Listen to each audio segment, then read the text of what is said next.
حدیث موجود ہے کہ رسول اللہ صلی اللہ علیہ وآلہ وسلم نے یہ فرمایا کہ دعا کرنے سے پہلے یہ کلمات پڑھ لیا کریں،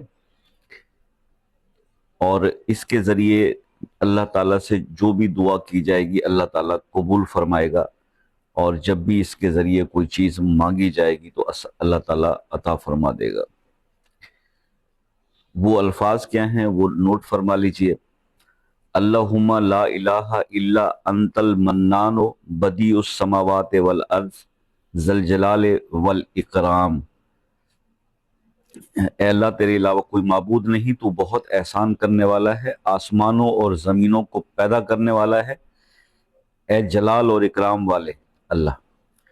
یہ جامع ترمذی کی حدیث نمبر 3544 اس کا ریفرنس ہے۔ تو میں صرف اتنا عرض کرتا ہوں کہ اگر آپ دعا مانگنے سے پہلے سنت کے